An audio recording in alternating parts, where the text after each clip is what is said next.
Hey guys, welcome to another video. My name is Ian, I'm Ian the Reader, and today I got my February wrap up for you guys. I had a pretty dang good month in February, to be honest. I read a lot of books. I read a lot of things that I was hoping to read. I read a lot of things that I had already started in January and needed to finish in February. And I also read a bunch of random crap, so not bad. Like I mentioned in my February TBR, I've been definitely in a mood reading kind of mood lately, so I picked up a bunch of random stuff, to be honest. But really, it was a very good month. I don't have anything to complain about. I think my lowest rating was a 3-star. I think I maybe had 2 3-stars, but I also had a lot of 4 stars and 4.5s and maybe even a 5 or 2 in there. So February was really great. I'm hoping that March will be just as good. Before we get into the rest of the video, 2 things. Let's go ahead and talk tea real quick. It is very early this morning because I hadn't had time to film and I needed to post a video today. Here I am. I'm a mess, but it's fine.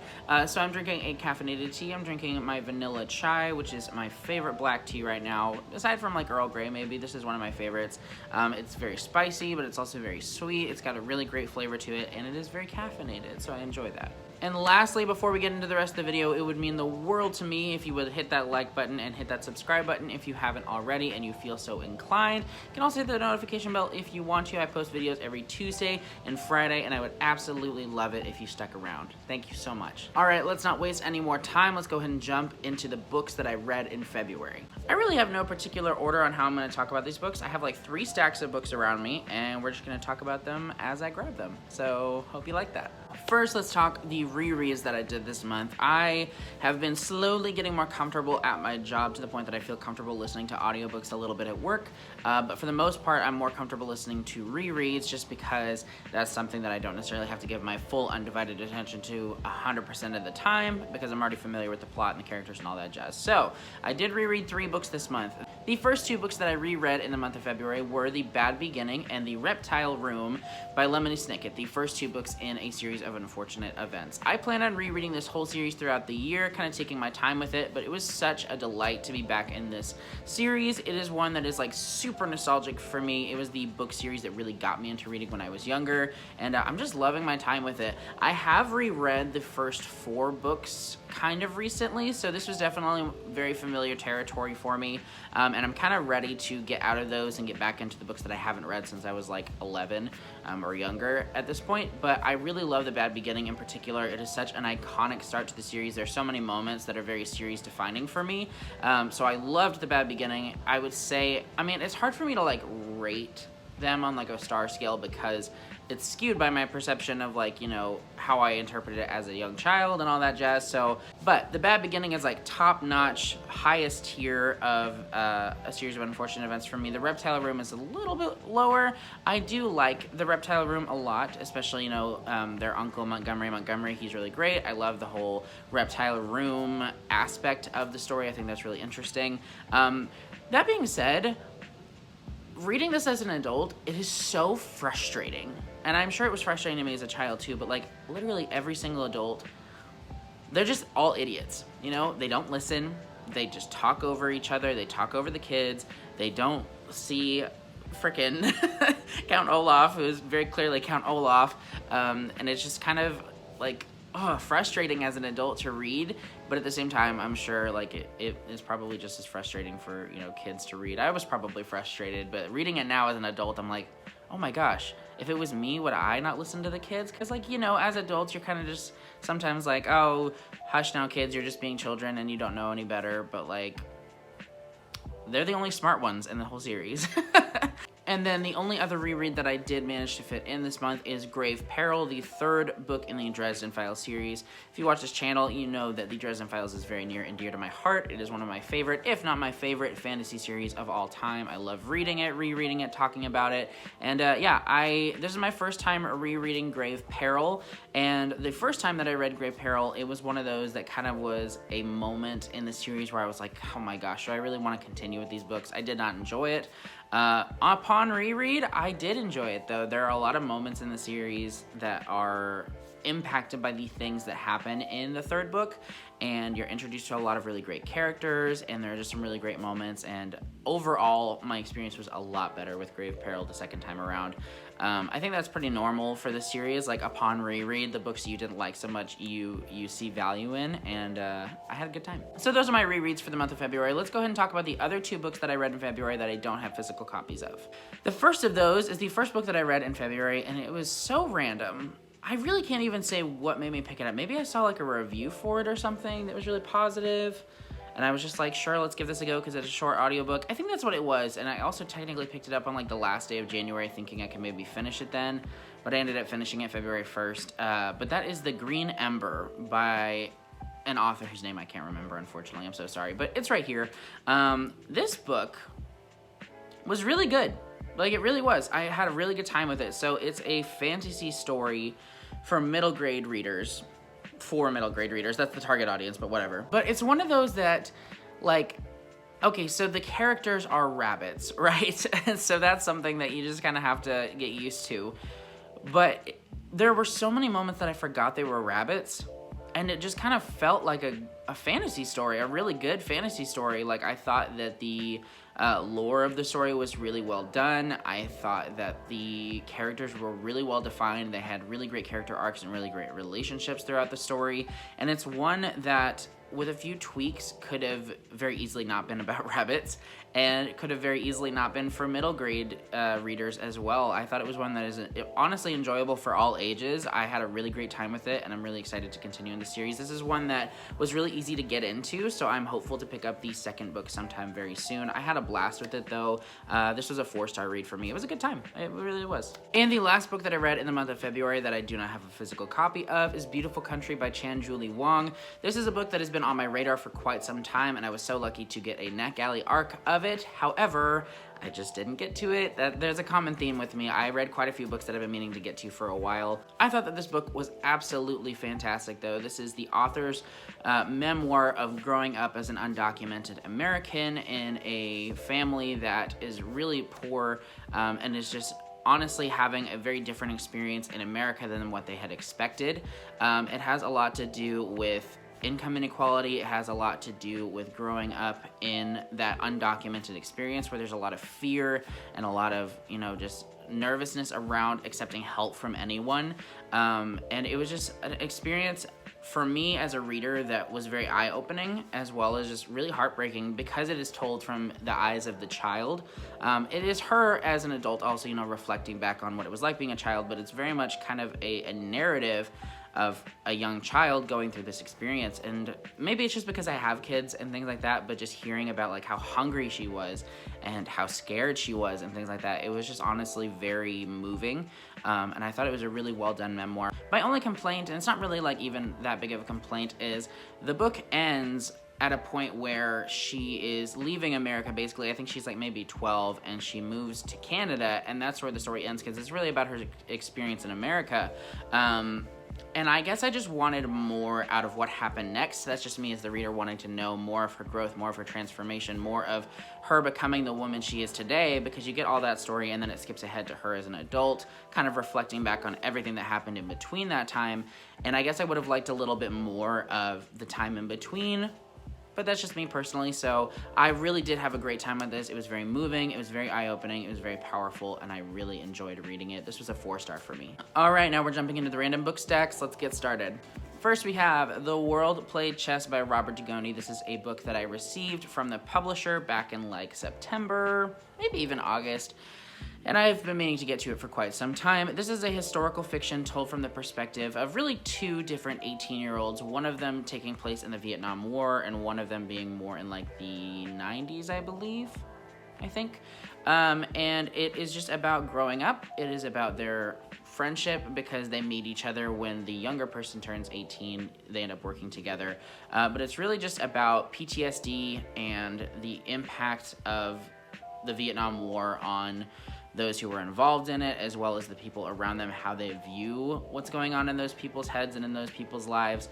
It's also a story about just growing up and things like that. And I wanted to love this more than I did, to be honest. I really enjoyed Robert Dugoni's novel, The Extraordinary Life of Sam Hell, and this is one that I was very eager to read. I had a few issues with it though. Personally, I felt that the way that the 18-year-olds were depicted was not really realistic, because really it follows 3 18-year-olds. It follows the man who was in the war, the really main character who is kind of viewing this person who was in the war and also growing up, and then it follows his son in the 2010s time period, basically. And I just didn't think it was very believable. Even like the oldest, or like the teenager of the 2010s, that one in particular, he was super responsible and never did anything out of line. He told his parents everything and stuff like that. And yeah, that is, that happens, but at the same time, like, not very often, and even the characters around him didn't really feel like 18-year-olds. So I thought that depiction was a little bit off. And then in addition to that, I felt like this story was pretty predictable, to be honest. Even the like tear-jerking moments in the war setting, I found everything to be really predictable and pretty, standard overall. And not to say that a book has to be groundbreaking, but it has to do something that sets it apart. And for me, this book really just didn't.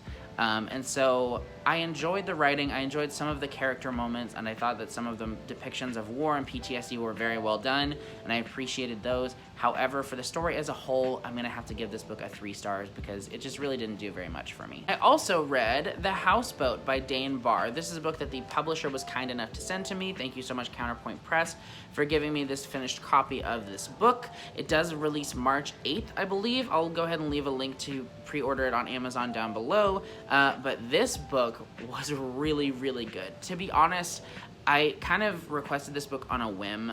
They sent me a list of books that I could request if I wanted to, and this one sounded kind of interesting. I'd never heard of it before or seen any reviews, but I requested it on a whim, and they actually sent it to me, so that was super cool. But I really didn't know very much about this book going into it, and I didn't really read any reviews for it going into it. And I had an experience with this book, you guys. So I wrote a review for it on Instagram, and to be honest, like, it's one of those books that has just stuck in my memory so much.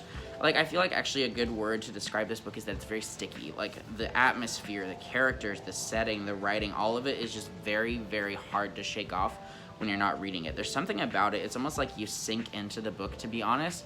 Like, it feels like that. And part of the story is set not like in the swamp necessarily, but kind of like a swamp. And that is like the atmosphere that just like permeates throughout this book. I'm gonna go ahead and read a quote from the book, and I quoted it in my review as well, that I feel like so perfectly captures the feeling of this book. It's when a character has just woken up from a nightmare and he's talking to himself about it, or kind of, thinking about it. It says, "It had frightened him like no other, in a way he couldn't comprehend. It wasn't the creatures necessarily, but the place, and being in that place alone. The stillness of it all, the quiet that precedes horror." And that's really what this book is, to be honest. It is like a noir detective story set in like a small Iowa town in the 1960s. And it is one of those books, like it said, like, it's quiet and still, in that a lot of the story just builds a lot of tension, but the whole time you're very nervous because of the way the story is written, because of the things that are going on with the characters. There's always this tension, and then it starts to grow and grow and grow, and then it just explodes, and it's absolutely insane. I thought that these characters were really well crafted. Even the antagonist, who is just like a weird dude. I'm not gonna get into it, but there's some weird stuff that goes on in this book. He was just like a very compelling character to read, because he's messed up and he does some freaky stuff, but at the same time, like, you get his backstory and you also kind of feel bad for him. It was just so well done. Honestly, I'm just very, very impressed by this book. It is not long at all. You can read it so quickly, and I absolutely adored it. This was a 4.5 for me. I loved it. Please pick this book up. Even if you just check it out from the library or something like that, you should totally give this a read. It is very atmospheric. It is incredible. I loved it. The ending is a little bit divisive, I imagine, but I just loved it. It was really good. Next, let's go ahead and talk about 2 more books I was sent by the publisher. Thank you so much, Orbit, for sending me Age of Ash by Daniel Abraham and The Justice of Kings by Richard Swan.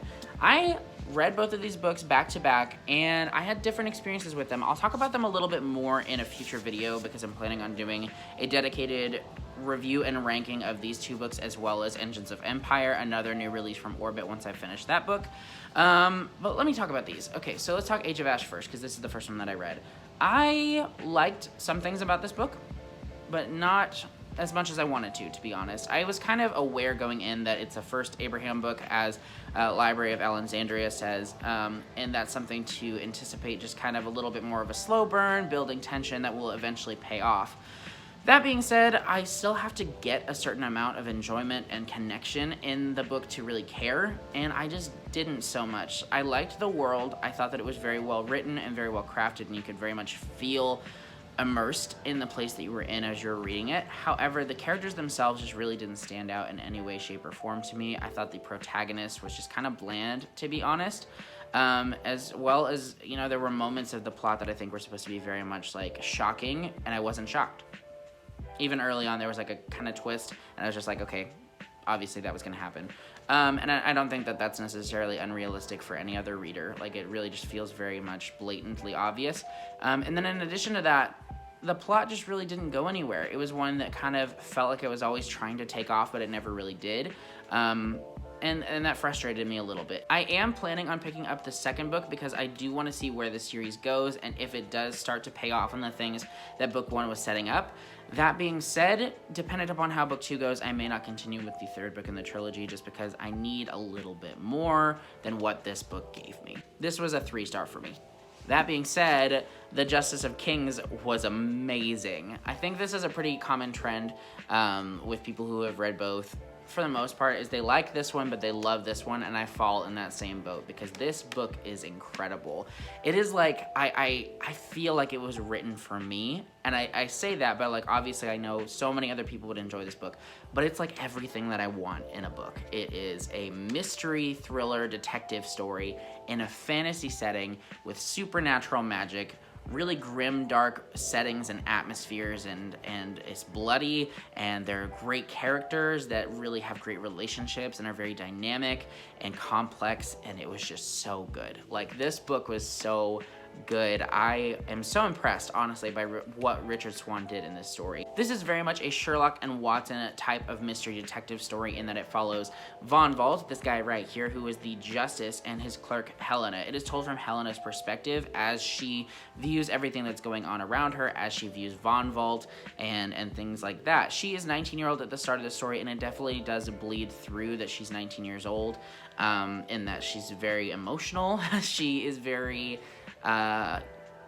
I don't know, gets swept away on certain ideas and is unsure of what she wants out of her life and out of herself and things like that. But I thought her perspective was absolutely the perfect one to have because of, one, just her viewing everything on around her. She's very shocked by all of the violence that's going on, and I think it helps us as the reader be more shocked because she's not been exposed to this kind of stuff before. And then in addition to that, I loved her perspective on Von Vault as a character because she goes back and forth between idolizing him and criticizing him and loving him and hating him, and that was just something that I absolutely loved in this story.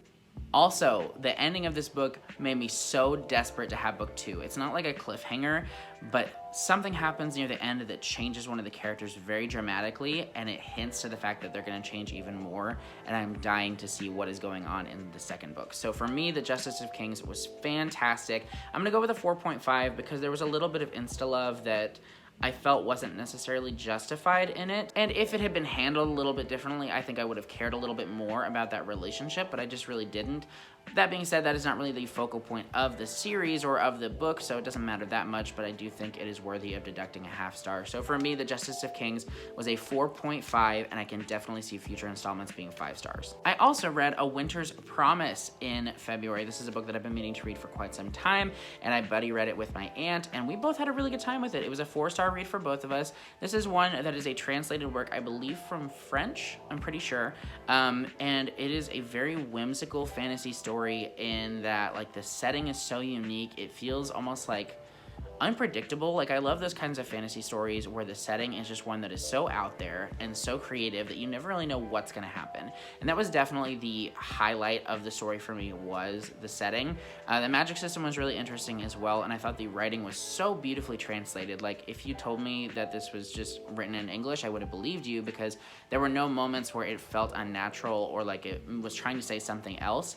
It was very, very well translated and very well written. And I really had a great time with this. It is a YA book, book, but it doesn't necessarily feel like a YA book at all times. I thought that the political aspects of the story were really well handled. I thought that the relationships were really well executed, and it's definitely one that I'm very eager to continue on with the series. It is completed. There are 4 books, and I will definitely be picking up book 2 soon. All right, next we have a book that I have been meaning to read for so long, and I finally finished it, and that is The Pillars of the Earth by Ken Follett. You guys, this has been on my top 10 to read in whatever year for the past 3 years, and I finally read it. I was thinking about doing a dedicated review for it, but to be honest, I'm gonna have to share so many of my thoughts in my 5-star predictions wrap-up video anyway, because I did draw this as my first group of, or as part of my first group of 5-star predictions for the year, and so I'm gonna talk about it in that video probably near the end of March. But I have so many thoughts on this book. It's one of those where it has kind of made me question my rating system, if that makes sense. Because for me, for the most part, a 5-star represents a perfect book, ideally, right? But with this book, there were some things about it that I absolutely hated. And there was one particular plot point that I would have changed personally. But I loved every other aspect of this book so much. I was so impressed by it that it feels wrong to not give it 5 stars at the same time, which makes me wonder, is a 5-star rating, or is my rating system based on how flawless a book is or how much I actually enjoyed it, if that makes sense. I went back and forth between reading it physically and listening to the audiobook. The audiobook is fantastic if you want to give it a listen. This book is absolutely worth your time. Trigger warnings for a lot of things. There's a lot of sexual assault in this book, which is one thing that I really had a hard time with as well.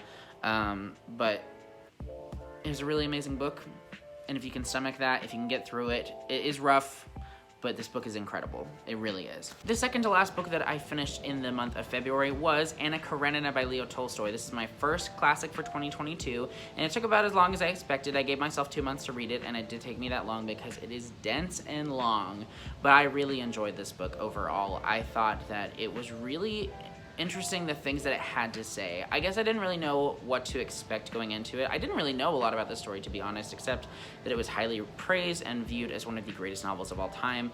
And while I don't necessarily think that it is one of my favorite novels of all time, I definitely see the merit in it. It has a lot to say about gender roles, as well as the way that society views the actions of men versus the actions of women, even if they're the same actions. It kind of revolves around an affair that takes place within this book. But there's also another character that hasn't had an affair. One is a man, one is a woman, and the woman is viewed as this horrible person, it's a scandal and all this stuff, but the man is viewed as kind of like a stud, oh, it's just a man being a man, and that sucks, And the thing that really sucks about it is that this book was written so long ago, but we still see that today. An affair, in my opinion, is just never really a good thing, but at the same time, why is it that if a man does it, they're viewed as one thing, but if a woman does it, they're viewed as another thing? And it was just shocking to me to read that and to realize, has that really changed? Not really. Like I said, though, it also has a lot to do with Russian politics and things like that, which I found sometimes to be interesting and sometimes to be just a bit too long-winded.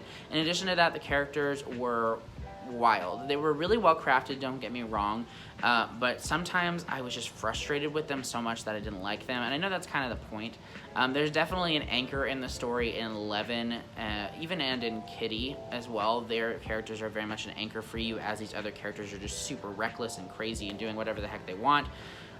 That being said, I'm going to go ahead and cut off all my thoughts there because I do plan on doing a dedicated review for this book as well as all the other classics that I read in 2022, so keep your eye out for that. But for me, this was a 4-star. I really enjoyed it. I'm so glad that I read it. And the last book that I'm going to talk about today that I read in February is the only definite 5-star that I had in the month of February, and that is Blacktop Wasteland by S.A. Cosby. I did not plan on picking this book up this month. It just called to me. This is a book that I've been wanting to read for quite some time, and I did read S.A. Cosby's newest book, Razorblade Tears, back in December, and it was a 5-star for me. So this book immediately jumped up to the very top of my TBR, and oh my gosh, did I love this book. This is a thriller about a man named Beauregard, who also goes by Bug, and he has a shady past. He's done a lot of things that he doesn't necessarily feel proud of. He has worked as a getaway driver basically for different crimes and things like that, and his upbringing was just not very good. And there's a lot of history there that I'm not going to jump into because it's kind of a spoiler, but to be honest, This book was so compelling. It was about Beauregard trying to decide who he wants to be and who he can be, because that's sometimes different, I guess, or at least it is from his perspective, because there's this person that he wants to be, but there's also this other person that he is very naturally because of who he is and how he was brought up and things like that, and it's very much him trying to decide who he wants to be and who he feels like he's able to be and who he actually presents himself as, because to his family he tries to be this person, but as soon as he leaves his family, a lot of times he gets himself into trouble, and that's something that is very serious, and it's something he has to kind of ask himself, why does that happen? And it's really just about his inner struggle as well as his relationship with his son. I thought that that was really good because his relationship with his father is very much a center point for him as a person. It really is very much a pillar for who he identifies himself as, and so he's very purposeful about trying to make sure his son doesn't become that, but at the same time, his words only mean so much when his actions speak something different. And so, oh man, this book was so good though. It was so thrilling. It was so fast-paced. It was one of those books where there were so many moments that I was emotionally invested, and it was kind of a slower moment with characters, and then all of a sudden you're in this gunfight or you're in this car chase or something like that, and it was just mind-blowing. I adored this book.